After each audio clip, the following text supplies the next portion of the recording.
The following program is sponsored by friends and partners of Kingdom Connection. Say, I'm not a whosoever. I am a part of God's royal family. The King of Kings knows my name.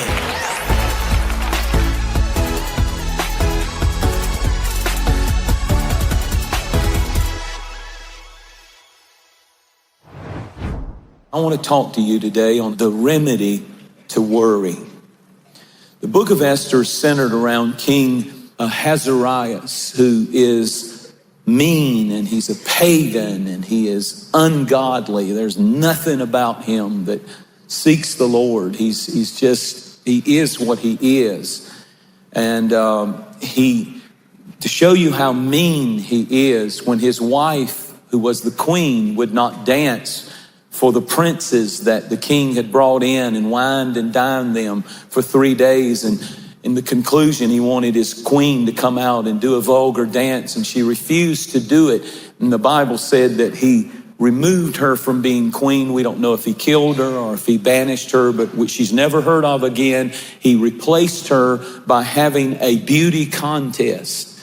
And he has 120 provinces in Babylon. And he says, find the prettiest girl in every province and send her to a beauty contest in Babylon. And the one who's the most beautiful is the one that will be my new queen. And as God would have it, there's a little orphan girl by the name of Esther who was in one of those provinces. And she was beautiful. And she is nominated as one of the potential choices of the king. And out of all the beautiful girls, at some point, it wasn't about hips and lips and all of that. At some point, Esther wins the beauty contest and she becomes his queen. But we almost make it like Esther is some huge heroic figure in this story. She was terrified. She was terrified of this man. He was brutal. Life meant nothing to him. And she was so terrified, as we'll see later in this story, that she was afraid to even go into his presence without being invited. She was afraid he would take her life. So there was no joy in this marriage. There was no relationship of romance and all of that. He was a brutal, evil man, and she's forced to marry him. Then we move into chapter 2, and there's only 6 chapters in the book, but we move into chapter 2, and amazingly, in chapter 2, Mordecai, her uncle, is the only relative. Her parents had been killed, and she's an orphan, but she does have one relative. Her uncle's name is Mordecai. And Mordecai is at the gate, and he is there by chance. There again, God is working and orchestrating. And he overhears a conversation of 2 of the bodyguards of the king. And they're talking about an assassination plot that they are part of, that they're going to be the ones who are going to take the king's life. And he can't believe what he's hearing. He goes to Esther, his niece, and he tells her there is an assassination attempt about to be made on the king, and you need to know it, and you need to warn. And apparently she was afraid to go to him personally. She tells somebody, we're not told who she tells. They spoil the assassination attempt. They kill the bodyguards. They root out all of the people who were conspiring and, of course, deal with them in the most brutal terms. But this person, whoever it was, took the credit and never told the king that it was Mordecai, the Jew, who had saved his life through Esther, his queen. And so it's an interesting moment when you understand that there's one other major character that I need to introduce, and his name is Haman. Haman is King Ahasuerus' prime minister. He's second in command. He's very powerful, listen carefully, and he's brutal, and he's just as mean as the king. Many scholars believe he was the one who got the news, protected the king, wiped out the conspiracy to kill the king, but he never told the king. He did it like, I am the one who saved your life, and therefore he built even more credibility with the king. And now, as he's riding through the city, this prime minister, he's not the king, he's one notch under the king, and he's riding through the city on his chariot. The king is very pleased with him. And all the people have been taught to bow down, but that old Jewish man named Mordecai will not bow. And it so bothered Haman that this powerful man would go back to his palace and he would go in and talk to his wife about it. The Bible said he actually made the comment, I would like to kill him with my bare hands. I can't stand that Jew, the Mordecai. I can't stand him, and I want to kill him with my bare hands. All right, now we're going somewhere. Watch this. And sure enough, he decided one day, I'm going to exterminate all the Jews. I'm going to kill them. And he goes to the king and he gets permission from the king. Again, a brutal man. The king and now his prime minister. And the prime minister comes to the king and he says, you know, these Jews, they really helped us. We squeezed all of the wisdom, all of their inventions, their intellectual property, everything we've taken from them. We've learned everything we can learn from them. They're disposable to us. They're multiplying. They actually could be a threat, and I think we ought to kill them. And the king says, sounds reasonable to me. Kill them all. What are we going to have for lunch? That's literally how these guys, they're that cold and that brutal. And the decision is made almost afterthought, just exterminate. On a certain day, all of the Jews will absolutely be exterminated. And all that Haman is thinking about is, I can't wait to kill that one that I can't stand, named Mordecai. And Mordecai hears the story. And when he hears the story, he goes to his niece in the palace, the queen, and he says, you have come to the kingdom for such a time as this. You have to go in there and you have to speak up and you have to, she's not a hero. She's not, yes, I will. I'll go boldly before the throne. She's not at all. She's trembling. She even brings this point up. She says, I cannot go in, for the law has said, whosoever shall enter uninvited shall surely die. And Mordecai basically has to remind her, you are, and I want to preach right here a minute, you are not a whosoever. You are the bride of a king. You can have what other people can't have. You can go where other people can't go. You can ask what other people can't ask for, because you are not a whosoever. Quit acting like a whosoever. Quit asking like a whosoever. Quit asking like you don't have a right to go in boldly and ask. You are the bride of the king. And what a message to you and I today. You are a royal priesthood. You are a chosen generation. You are a peculiar people, and you are to come boldly into the throne of grace. Say, I'm not a whosoever. I am a part of God's royal family. The King of Kings knows my name.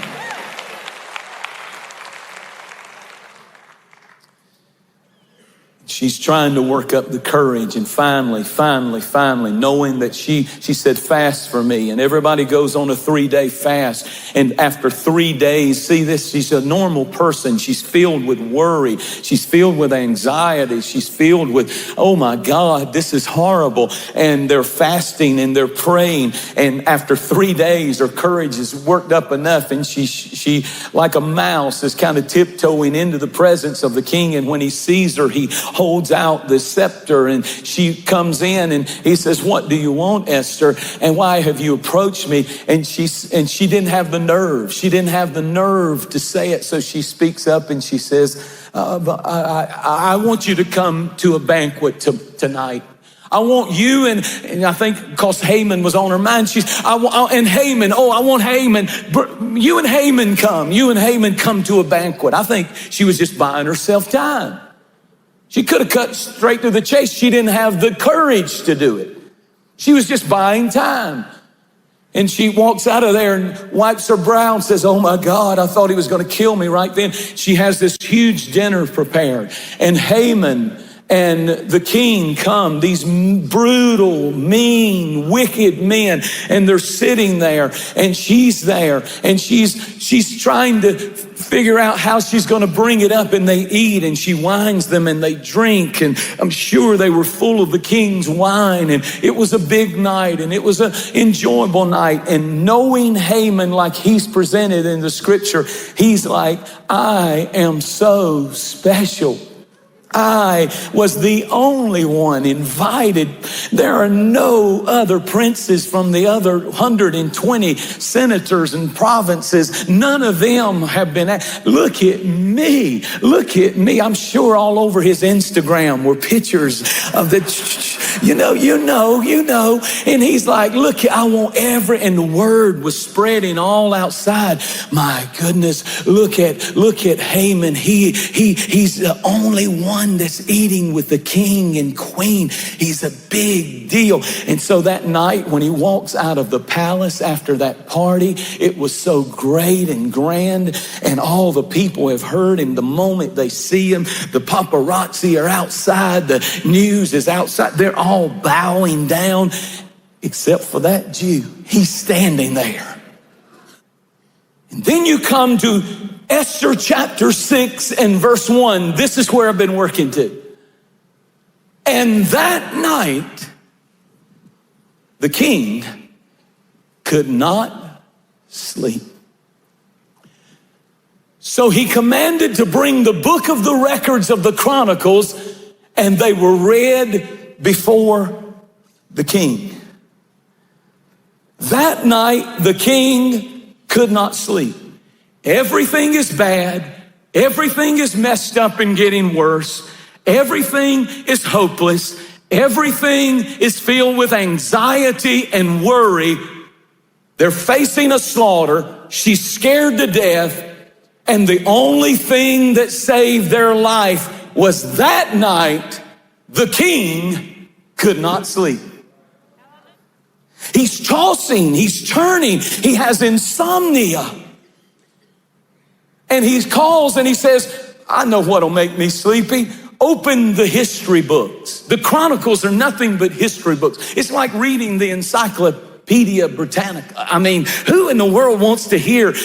In every part of the king's life, everything concerning every detail, they had what they called writers, and they had people who did recorders, and they didn't have recording devices, so they wrote down everything. And on the day, watch this now, on the day when Mordecai overheard the bodyguards, somebody in the palace who was recording heard that conversation and wrote it as a footnote in the history books, buried down on page 13,098 is a sub thought down at the bottom. This was the day when Mordecai the Jew heard about bodyguards who were going to kill the king, and he told Esther, and Esther told somebody, and all the plot was spoiled. The king had never heard the story.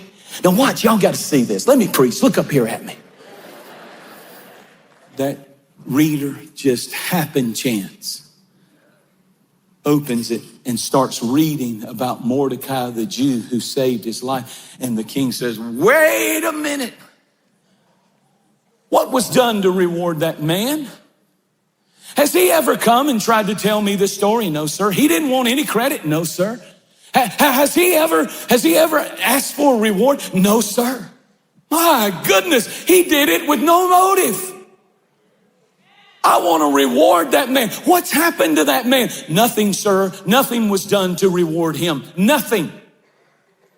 Oh my goodness. Now he's got off the throne and he's walking around in his robe and Versace slippers, and he's pacing the floor. How can I reward that man? How can I reward that man? How can I reward him? And he finally sits down. Now the sun's coming up, and in walks Haman.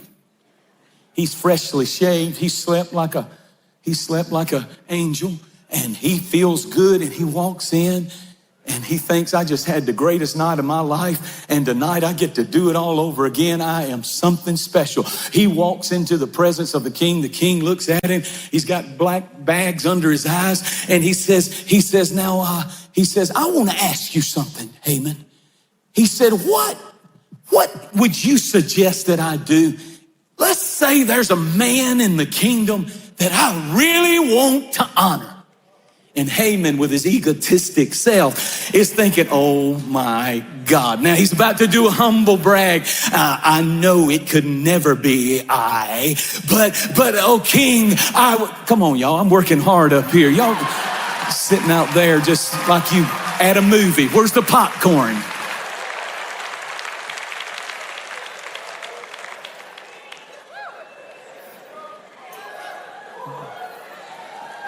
I'll preach to myself. This is how I preach. That's how I talk to myself when I read stuff. But he says, let's say there was somebody I wanted to bless, Haman. I mean, I really wanted to show honor and show the whole nation, this guy is a big deal to me. Sir, I would suggest humbly, I think you ought to take your robe off, and put it on him. I think you ought to take your stallion, the steed that you ride on yourself, and you ought to let him ride on it with that robe.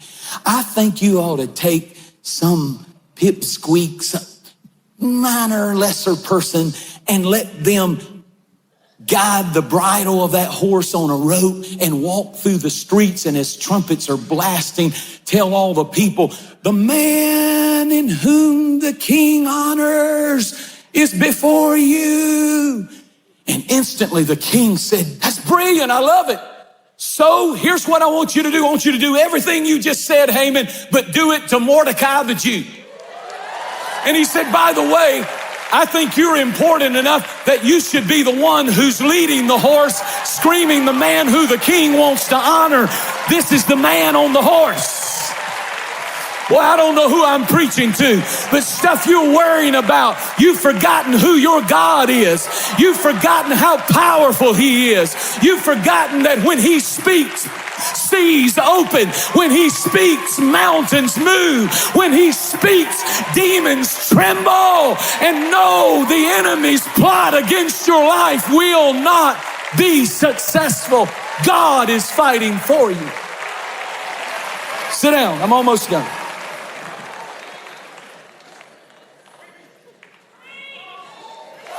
So, don't you know how humiliating that was? The man whom the king honors. The man whom the king honors. That night, after a humiliating day, Haman comes to the palace for the final banquet. Queen Esther is there. They eat. The king turns and says, why did you do this? Tell me the real reason. What do you want? She said, sir, there is a conspiracy in the land to kill Mordecai, the Jew, and all of his seed. And I don't know if you knew this, king, but I, Esther, I'm a Jew. The king is enraged. Stands up because he didn't sleep all night. So he's you know how you are when you didn't sleep good.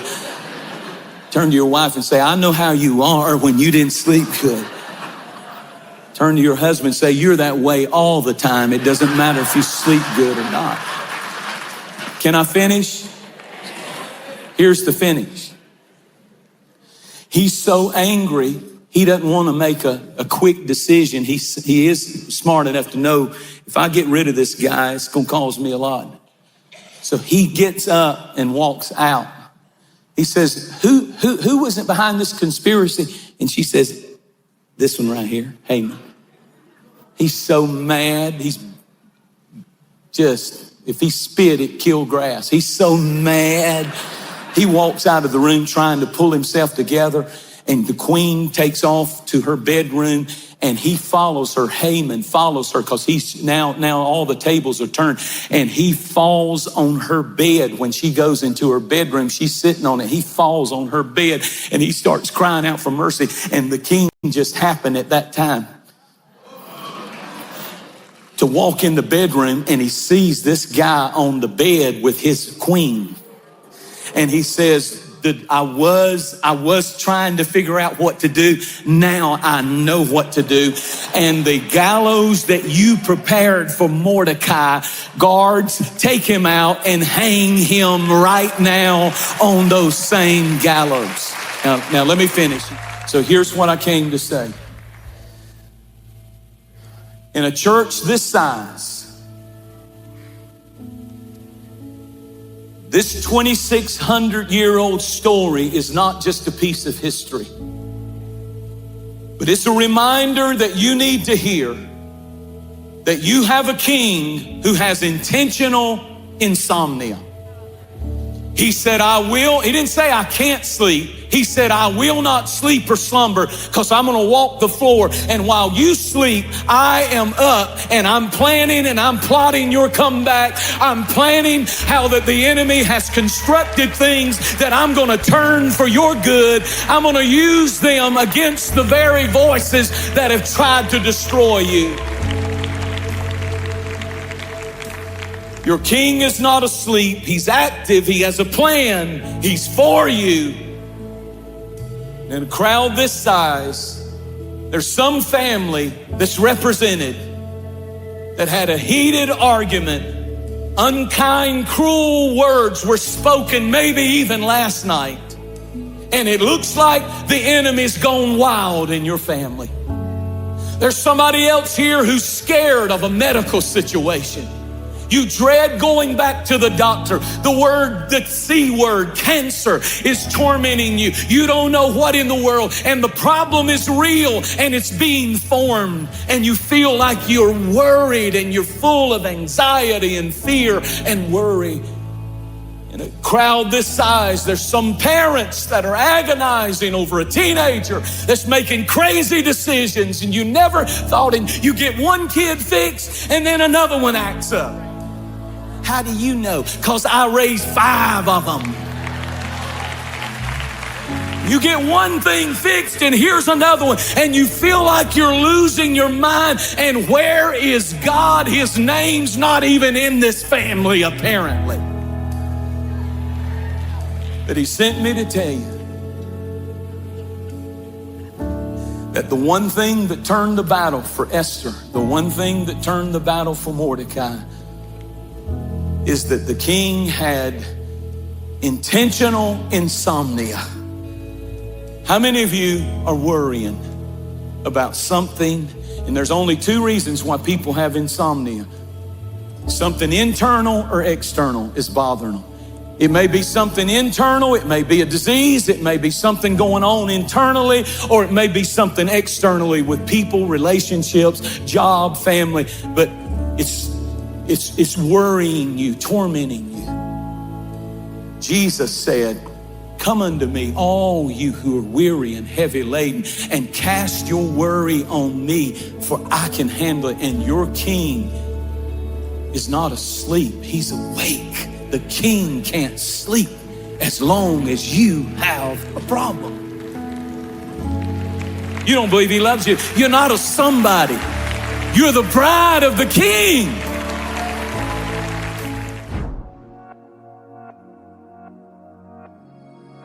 Recently, we partnered with a wonderful organization in Israel called Yale during the peak of the COVID-19 crisis. Together, you and I are providing food and much-needed supplies and services to Holocaust survivors in Haifa, Galilee, and Jerusalem. These people have already experienced the worst horrors that this life can offer.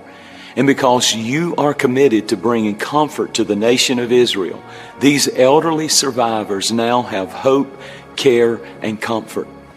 I need your help with this great project. There is so much we can do together. We have people on the ground through our partnership in Israel who are stocking our Comfort My People warehouse to bring comfort throughout the nation to the elderly and those in need. Numerous Israeli government officials are letting us know how critical this work is, and we are honored to continue what I believe is the biblical mandate from Isaiah 40, comfort ye my people.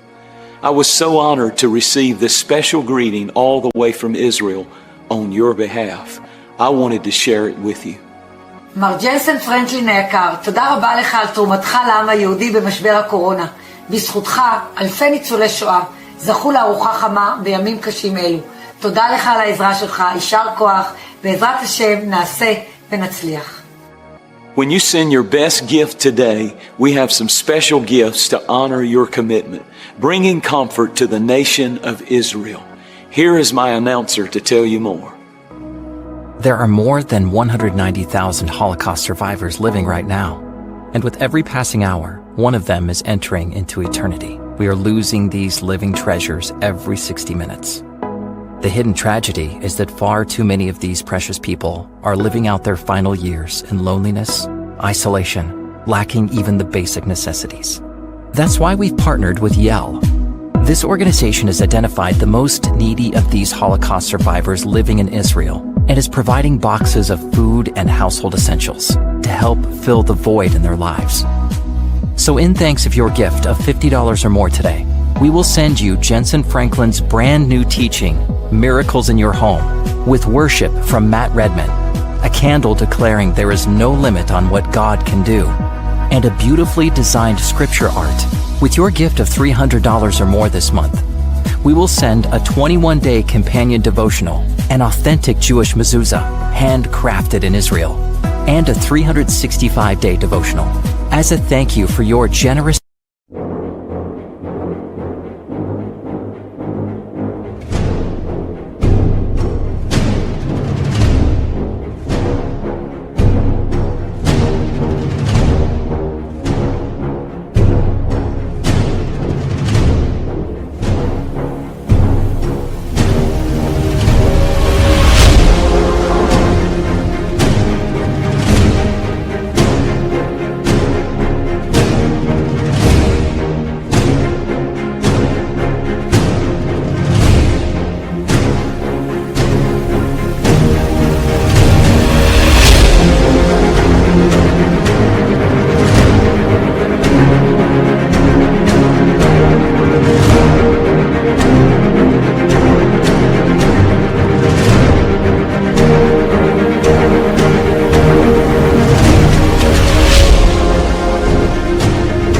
gift of $1,000 or more, we want to send you an authentic Jerusalem stone declaring, "Comfort, comfort my people."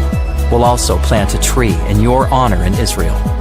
What an amazing opportunity to bring comfort with grace to the elderly Holocaust survivors living in Israel. Visit us online to give today. Well, Sharice and I are so excited about the 2020 trip to Israel, the Holy Land Tour. This is going to be the most special trip that we've ever had. When you go on trips like this, it's a form of blessing Israel. It's a form of saying, I'm blessing you, God, and I'm blessing your land, and I'm blessing the people. And when you do that, there's a blessing that comes back spiritually and in every other way. Can't wait to see you. Get on the bus. Let's go.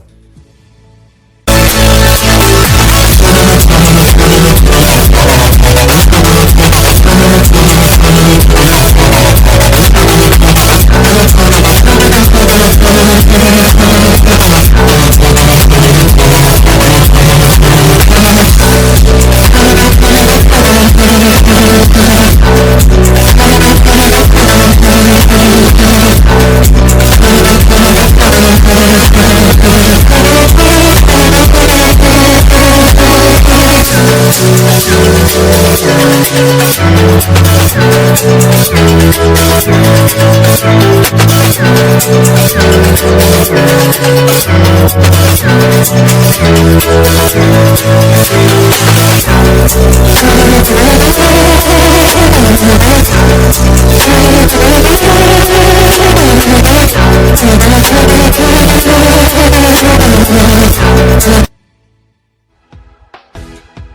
This program has been sponsored by friends and partners of Kingdom Connection.